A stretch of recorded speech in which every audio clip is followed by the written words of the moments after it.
भाषामध्ये कथाभाग सांगण्याचा प्रयत्न केला. जयांचे केली स्मरण होय सकळ विद्याच्या चिरण त्याची वस्तू सच्चरण श्रीगुरूंचे हे नमस्कार. मी आता मस्तक जय पायावरी या वारकरी संतांच्या ईश्वरा सर्वांना चांगली बुद्धी दे, आरोग्य दे, सर्वांना सुखात आनंदात ऐश्वर्यात ठेव, सर्वांचं भलं कर, कल्याण कर, रक्षण कर आणि तुझे गोड असे नाव सर्वांच्या अखंड मुखामध्ये राहावी. सर्वांसाठी सर्वात्मा सर्वेश्वर परमात्मा परमेश्वर प्रभू रामचंद्र हनुमानजी आणि सर्व संतांची मान्य यांच्या चरित्र प्रार्थना. कथेला सुरुवात. तुकारामाने धर्म संस्थापने केला नारायणे अवतार. भगवंताने त्यांच्यासाठी अवतार घेतला होता. दुष्टांचं निर्गण, सज्जनाचं प्रतिपादन, धर्माची स्थापना, गाय ब्राह्मण रक्षण याच्यासाठी देवाचा अवतार आहे. हे कार्य प्रभू रामचंद्र अविरतपणे आजपर्यंत करीत आलेले आहे. जय विजय यांना सनत कुमारांचा शाप होता. श्रीहरीच्या दर्शनासाठी त्यांना जाऊ दिलं नव्हतं, म्हणून सनत कुमारांनी जय विजय श्रीहरीच्या द्वारपाळांना शाप दिला होता. तुम्ही 3 जन्मी राक्षस होता. घोषा मागितल्यावरून प्रभू रामचंद्र तुमचे मालक श्रीहरी 4 अवतार घेऊन तुम्हाला 3 जन्मामध्ये मुक्ती देते. त्याप्रमाणे हा दुसरा जन्म आहे जय विजयांचा. पहिला हिरणाक्ष, हिरण्यकश्यप. त्यासाठी 2 अवतार देवाचे झाले. एक डोकराचा झालेला आहे, एक अर्धा सिंह आणि अर्धा मनुष्य आहे. त्याला नरसिंह म्हणतात. हा दुसरा अवतार हिरण्यकश्यपूसाठी झाला. डोकराचा अवतार हिरणाक्षासाठी झाला आणि रावण कुंभकर्ण आदी इंद्रजित सर्व राक्षसेना यांच्यासाठी राम अवतार आहे. आणि पुढे उग्रदंत शिशुपाळ हे जन्माला रावण कुंभकर्ण येणार आहेत. त्यांच्यासाठी श्रीकृष्ण भगवान परमात्म्याचा अवतार आहे. आणि नंतर यांचा जन्म समाप्त आहे आणि देवाचाही अवतार पंढरीनाथाचा आहे. पुढे अवतार कलंकी देव होणार आहे. अशा प्रकारचं कार्य प्रभू रामचंद्राने आपल्या लाघवी चारित्र्याने पराक्रमाने या कुंभकर्णाला संपविण्याचा विचार केला. पण दैत्य हे अनिवार्य वरदानाने होते. कारण माणसाकडे तपे बिन दैवत तिथल्या बिन प्राप्त उजवी नाही तर कोण सांगे. पुण्य अंगी असल्याशिवाय पराक्रम, वाणी, शारीरिक बळ, मनोबळ माणसाच्या अंगी भगवंताच्या कृपेने येतं. याने शारीरिक तप केलेलं होतं. त्यामुळे यांच्या शरीरामध्ये अवाढव्य ताकद होती. मग तो एवढा किती महान असो, अवतारिक पुरुष जरी असला तरी त्या अवतारिक पुरुषाची युद्ध करीत असताना पाठ पाहिल्याशिवाय तुला मरण येणार नाही असं महादेवाचं वरदान आहे.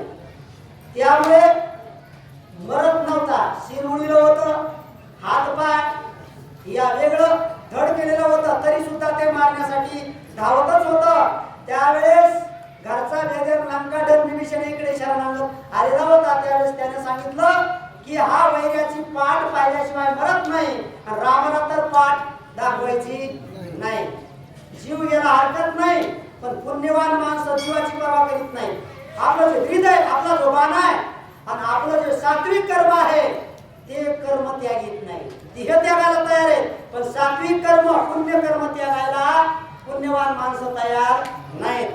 सांगून आले एकुलत एक बाळ आदितीच्या इच्छेस्तव कापून वाढलं, पण पुण्य जाऊ दिलं नाही, त्याला पुण्यवान म्हणतात. आणि तसं ब्रीद रामाचं आहे की पाठ दाखवायची नाही. त्याच्यात मरण आलं काय आणि सीताबंदी खाण्यात तशीच राहिली काय, जग आहे तोपर्यंत हरकत नाही. पण पाठ दाखविणारा हा वीर नाही. आणि या कुळाला, वंशाला लाजीरवानं वागणारा मी वीर नाही. अशा प्रकारे प्रभू रामचंद्र बोलून दाखवतात. त्यावेळेस सगळ्यांना अडचण निर्माण झाली. त्या अडचणीवर तोडगा संत काढत असतात. संताशिवाय अडचणीवर तोडगा निघत नाही. म्हणून संतांना शरण गेल्याशिवाय देवाची प्राप्ती नाही. देव ताब्यात आहे संतांच्या, देव आज्ञेत आहे संतांच्या. म्हणून हरिप्राप्तीशी उपाय धरावे संतांचे ते पाय. रामाचे पाय धरून उपयोग होत नव्हता कुंभकर्णाला मारण्यासाठी. तिथं संतांचे पाय धरावे लागले. कोणत्या? शरण शरण हनुमंता यांचे पाय धरले. बुद्धिमत्ता वरिष्ठम महादेवाचे अवतार आहेत. त्यांची अशी युक्ती आहे की ज्याने युक्ती केल्यानंतर रद्दच होत नाही. नारद नारद कोणाला म्हणतात?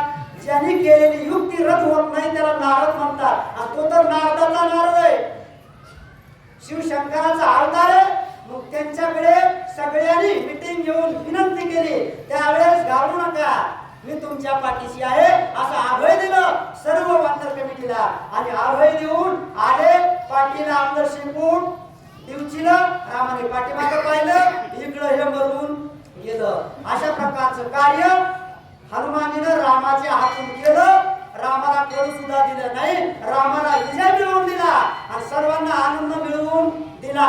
देवतासह वानर कमिटी जेवढे भक्त लोक एवढ्यांना आनंद झाला.